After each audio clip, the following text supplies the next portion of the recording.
Assalamualaikum warahmatullahi wabarakatuh. Kembali lagi bersama saya Rafika Rusida pada perkuliahan keperawatan medikal bedah. Pada kesempatan kali ini kita akan membahas tentang pyelonefritis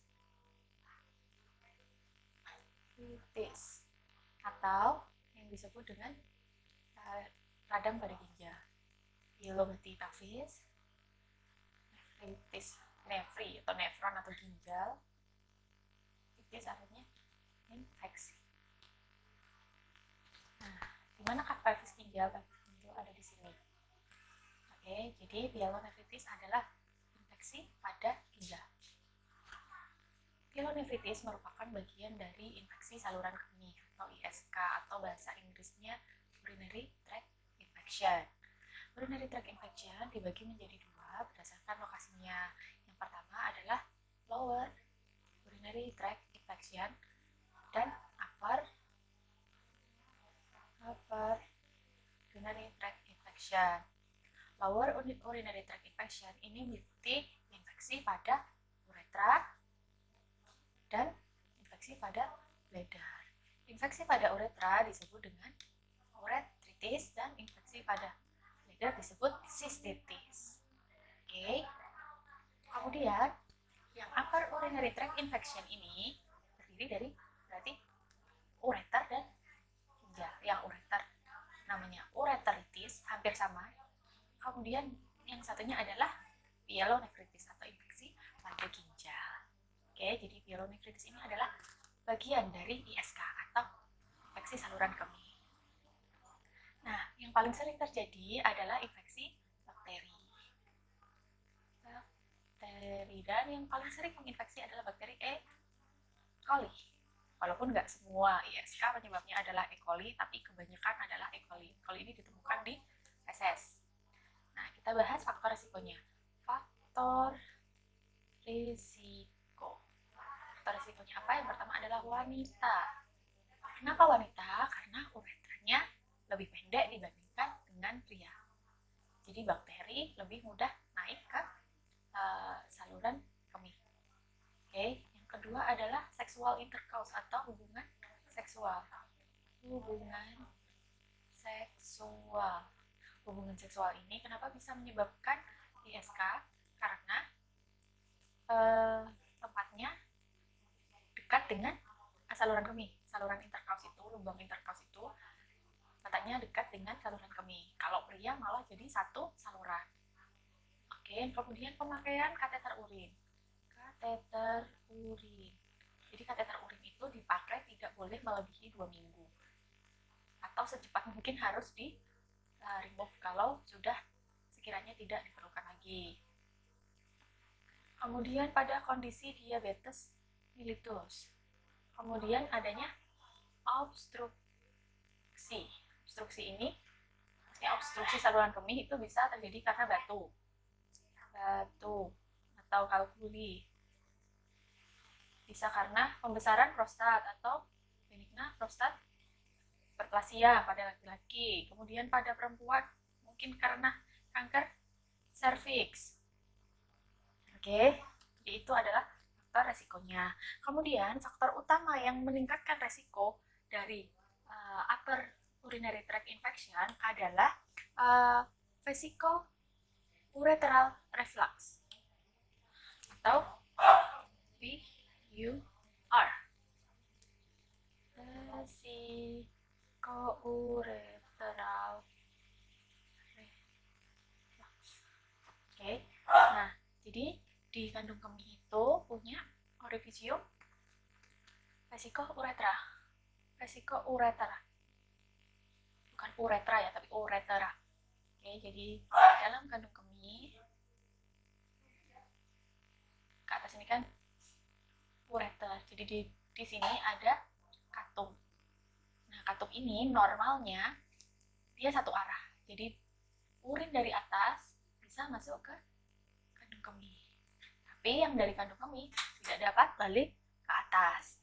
Namun pada kondisi tertentu urin di kandung kemih ini dapat kembali ke atas, namanya reflux. Ini disebabkan pertama karena kelainan kongenital pada katup yang ada di sini. Jadi katupnya tidak lagi satu arah tapi dua arah. Tapi memang bawaan lahir. Yang kedua, karena obstruksi pada saluran keluarnya bladder. Jadi ada di sini, ada obstruksi di pembuangan, di uretra. Bisa karena batu atau karena prostat hiperplasia. Nah, obstruksi ini akan meningkatkan tekanan pada bladder. Nah, bladdernya tekanannya tinggi karena urinnya terus menumpuk dari atas keluar, tapi yang dari atas turun, tapi pengeluarannya terhambat karena obstruksi ini. Maka yang terjadi akan reflux atau balik. Nah, ini mekanisme kedua. Bisa jadi juga karena pasiennya bed rest sehingga urin statis atau diam dalam keadaan dalam waktu yang lama. Keadaan ini sangat baik untuk bakteri berkembang. Urin itu kan sebenarnya steril, tapi karena dia diam dalam waktu yang lama, kemudian terpapar bakteri dari luar, apalagi wanita ya, uretranya pendek, jadi meningkatkan resiko terjadinya infeksi saluran kemih. Nah, mekanisme infeksinya biasanya paling sering terjadi adalah infeksi itu naik dari bawah ke atas. Maksudnya dari lower urinary tract infection, kemudian bakterinya naik ke atas menyebabkan infeksi pada saluran kemih bagian atas, itu ginjal dan ureter. Jadi diawali dulu dengan infeksi saluran kemih bagian bawah. Tapi tidak selalu begitu, karena dapat juga pyelonefritis ini disebabkan oleh sepsis atau mungkin endokarditis, ya. Jadi mekanismenya adalah mekanisme hematogen. Oke. Biasanya terjadi unilateral atau satu ginjal saja yang terdampak. Nah, ini biasanya karena obstruksi pada ureter di salah satunya aja. Namun dapat juga bilateral. Ini terjadi karena adanya obstruksi di bagian yang lebih bawah, di uretra. Nah, saat bakteri masuk ke ginjal, jadi bakteri masuk ke ginjal, kemudian memicu respon inflamasi.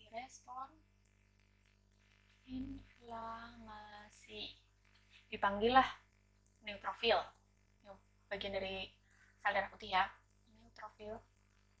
Neutrofilnya datang untuk melawan bakteri. Nah, yang terjadi adalah neutrofilnya ini mati. Dan dia ikut dikeluarkan bersama urin. Dikeluarkan bersama urin. Jadi, urin pada pasien pyelonefritis ditemukan white blood cell. Oke. Urin dari pasien pyelonefritis ditemukan sel darah putih di situ. Oke, gejala yang lain. Gejala yang lain seperti infeksi pada umumnya.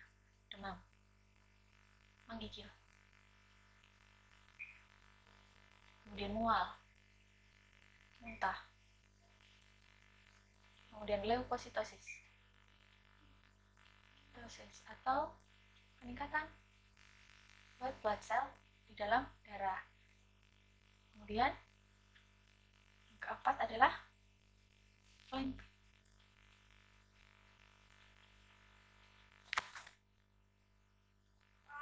Jadi flank pain adalah nyeri yang timbul akibat ketukan di costovertebral angle. Nah, di sini costovertebral angle. Dari costa terakhir, costa 12, membentuk sudut bersama-sama dengan vertebra. Nah, di sini. Oke. Jadi ini kalau dipukul terasa nyeri. Terus peran perawat di mana? Peran perawat, nah, karena dia ada infeksi, dia butuh kultur urin. Nah, kultur urin ini penting untuk menentukan antibiotik apa yang akan diberikan. Jadi sebagai perawat, kalau kultur urinnya belum jadi, berarti pasiennya belum boleh diberikan antibiotik. Tunggu kultur urinnya. Jadi bakteri apa yang ada di yang mengakibatkan ISK, baru baru bisa menentukan antibiotik. Kan kultur urin ini sekitar 2 hari. Ya. Kemudian mengambil sampel urin. Mengambil sampel urin. Jika pasiennya terpasang kateter, jangan ambil dari urin bag. Karena di dalamnya sudah ada bakteri yang nanti akan menimbulkan bias. Hasil dari kultur. Ambilnya dari mana? Dari port. Di kateter itu ada port untuk mengambil spesimen urin. Jadi lewat situ. Nanti kita praktikkan di lab. Oke, kemudian kalau pasiennya tidak menggunakan kateter, berarti yang diambil adalah urin tengah. Urin tengah. Urin tengah maksudnya urin, bukan urin yang pertama kali keluar ya. Jadi prosedurnya adalah pertama kali bersihkan dulu area genitalia supaya tidak terkontaminasi dengan bakteri yang ada di luar. Kemudian dipipiskan sedikit. Nah, urin yang awal ini biasanya terkontaminasi bakteri karena dia dekat dengan dunia luar. Kemudian setelah itu ditahan, pasiennya suruh tahan, baru urin yang tengah dimasukkan ke dalam gelas spesimen. Oke, begitu. Dan meletakkan tempat spesimen itu tidak boleh terlalu dekat dengan lubang uretra. Jadi diberi jarak sekitar 3-5 cm agar tidak terkontaminasi. Oke. Kemudian peran perawat untuk melakukan edukasi. Edukasi apa? Edukasi untuk banyak minum, untuk membilas saluran kemih dari bakteri-bakteri. Jadi minumnya meningkatkan asupan cairan. Oke. Kemudian edukasi mengenai membersihkan uretra agar tidak terjadi infeksi kembali. Cara cebok yang benar dari depan ke belakang, jangan dari belakang ke depan. Itu akan membawa E. coli masuk ke saluran kemih. Ini tentang cebok. Oke. Kemudian tentang antibiotik. Bahwa antibiotik ini harus dihabiskan supaya tidak terjadi resisten terhadap antibiotik. Tugas yang keempat adalah administering obat. Misalnya karena dia ada panas, diberikan turun panas.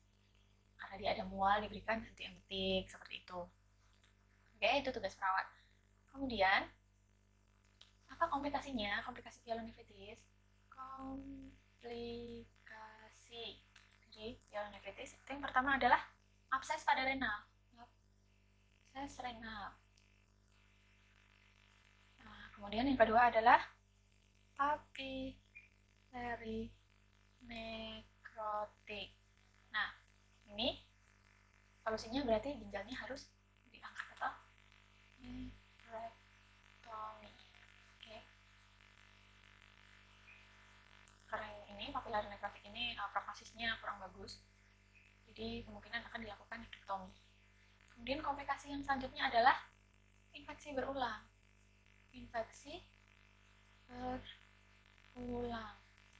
Nah, infeksi berulang dari pyelonefritis menyebabkan pyelonefritis kronis. Pyelonefritis kronis itu terjadi akibat infeksi berulang dari pyelonefritik akut yang menyebabkan timbulnya jaringan parut atau scar di ginjal. Oke, jadi ginjalnya ada jaringan parut. Kemudian penyebabnya adalah sama, karena adanya obstruksi, karena adanya kerusakan pada katup.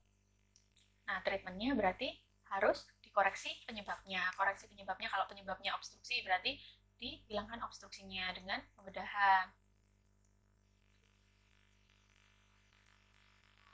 Nah, kemudian kalau penyebabnya kelainan kongenital pada katup berarti harus dioperasi juga, katupnya dibenarkan agar katupnya jadi satu arah. Kemudian karena fungsi ginjalnya menurun, dilakukan dialisis. Kemudian yang terakhir, pilihan terakhir adalah diangkat ginjalnya atau nefrektomi. Oke, mungkin itu saja yang dapat saya sampaikan mengenai pyelonefritis dan pyelonefritis kronis. Apabila ada pertanyaan atau ada hal yang belum saya sampaikan, silakan dapat ditanyakan melalui kolom komentar. Sekian, saya akhiri. Wassalamualaikum warahmatullahi wabarakatuh.